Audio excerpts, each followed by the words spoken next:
Hi, friends. Every year, thousands of people book the wrong cruise line for what they actually want, and they don't find out until they're standing on the Lido deck, wondering why it doesn't feel like the brochure. Today, I'm ranking cruise lines from avoid it to book it now, based on real bookings, real client feedback, and what I'd actually tell my own family. Hi, I'm William Campbell with Travelmation. I book cruises for a living. Everything from Carnival to Regent Seven Seas, and I'm not sponsored by any of these lines. So what you're about to hear is what I'd actually tell you if you called my office. Let's get out there and see the world. Well, let's proceed with our list here. Let's start with these aren't bad cruise lines. They're just mismatched for certain travelers more than others. If you know what you're walking into, you'll be fine. The first one, Carnival Cruise. It's the party, the big slides, loud music, budget friendly. It's fantastic for a spring break trip or a first time cruise or bachelor party.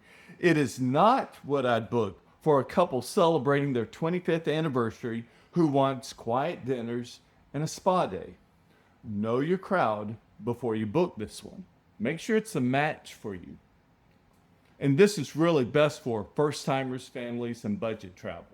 The second one, Norwegian Cruise Line freestyle dining sounds great until you realize it means you're competing with 4,000 other people for a dinner reservation on a sea day. Great ship innovation, solid value, but the book it and figure it out later energy isn't really for everyone. It is best for flexible travelers and solo cruisers. Now, the second tier is a solid choice tier. This is where most of my clients land who want more than a mega ship experience but aren't ready for full luxury pricing yet. So let's get into it. The third one, Celebrity Cruises. Celebrity nails the modern luxury middle ground. The food is genuinely good. The ships feel upscale without the price tag of a true luxury line, and the Aqua class rooms with spa access are one of the best value upgrades in the industry. The Aqua class spa access, upgraded dining, it's spectacular. Fourth one, Princess Cruises. Princess does destination cruising better than almost anyone in this tier, Alaska especially. Their naturalist programs and glacier viewing decks are worth the booking all on their own. This is best for mainline Alaska cruising. Number 5, Holland America. Quieter, more traditional, older average passenger age, and that's exactly why some of my clients love it.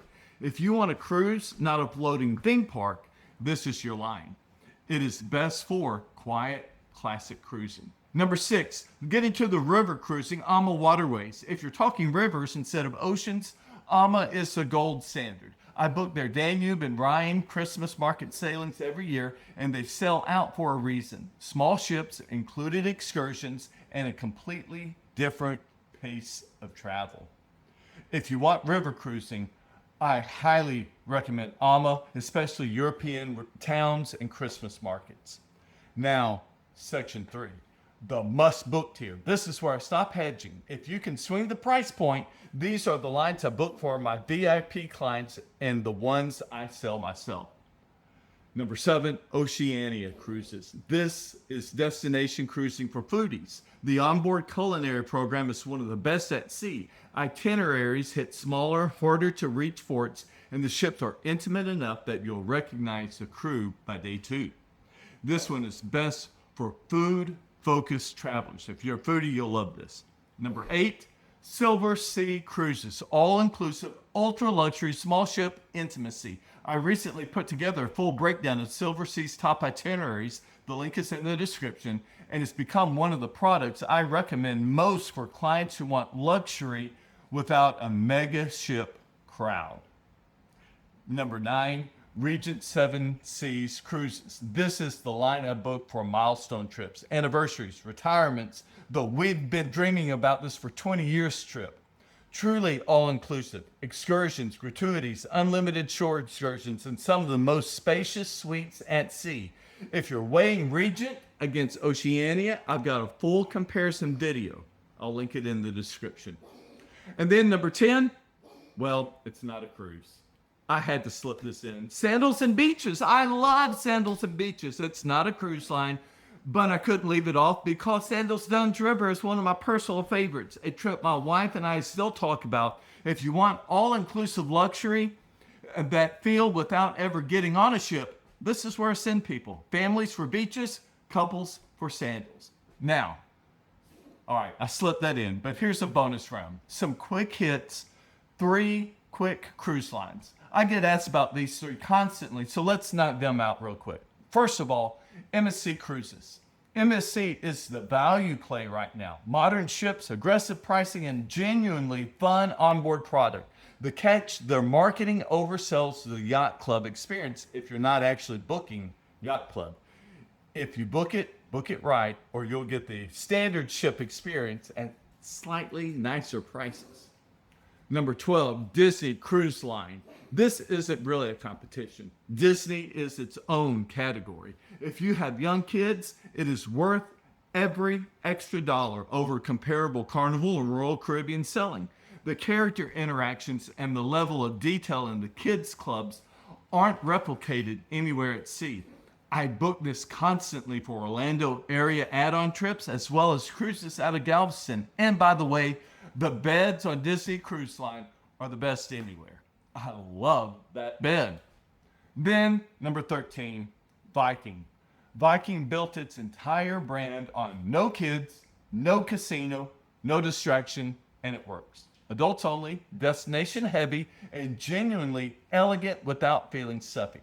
If a client tells me they want to think while they travel, history, culture, real port time, Viking is usually where the conversation ends up.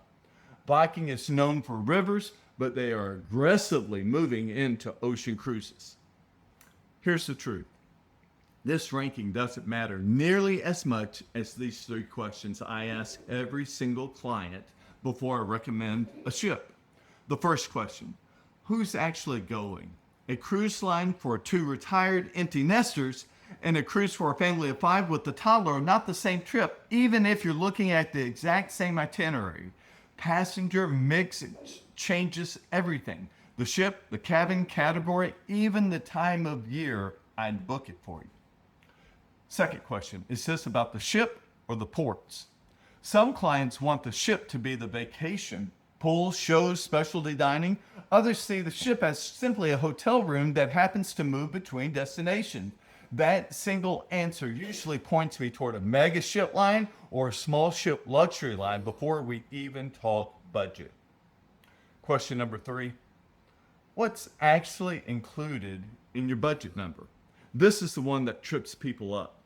A $2,000 mainstream cruise and a $6,000 all-inclusive luxury cruise can end up costing about the same once you add gratuities, drink packages, shore excursions, and Wi-Fi to the cheaper option.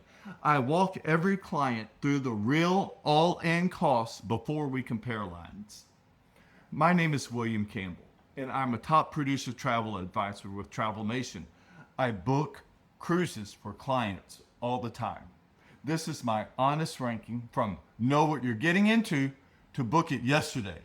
Every one of these lines has a client of mine who loved it because the right cruise line depends entirely on what you actually want out of your trip.